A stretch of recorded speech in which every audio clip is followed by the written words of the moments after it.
ତାଳପଦା ଏଡିଓଙ୍କୁ ଗିରଫ କଲା ଭିଜିଲାନ୍ସ।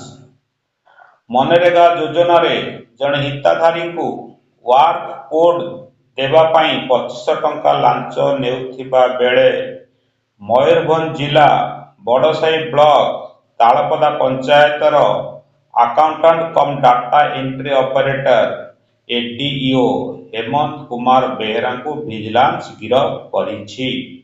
ହିତାଧିକାରୀଙ୍କ ଫାର୍ମ ପୋଖରୀ କାର୍ଯ୍ୟାଦେଶ ପାଇଁ ଏହି କୋଡ୍ ଆବଶ୍ୟକ ଥିବା ହେତୁ ହିତାଧିକାରୀ ମାସାଧିକ କାଳ ଏଡିଓଙ୍କ ପାଖକୁ ଦୌଡ଼ିଥିଲେ।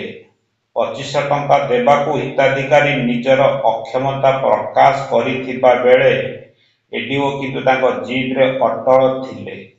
ଆଜି ଶ୍ରୀ ବେହେରା ଲାଞ୍ଚ ଟଙ୍କା ନିଜ ଅଫିସରେ ନେଉଥିବା ବେଳେ ଭିଜିଲାନ୍ସ ତାଙ୍କୁ ଧରିଥିଲା। ଖୁଣ୍ଟା ଥାନା ଗଦାଧର କୁମାରୀପୁର ଗ୍ରାମରେ ଶ୍ରୀ ବେହେରାଙ୍କ ବାସଭବନ ଏବଂ ତାଙ୍କ କାର୍ଯ୍ୟାଳୟରେ ଚଢ଼ଉ କରାଯାଇଛି ବୋଲି ଭିଜିଲାନ୍ସ ପକ୍ଷରୁ ଜଣାପଡ଼ିଛି।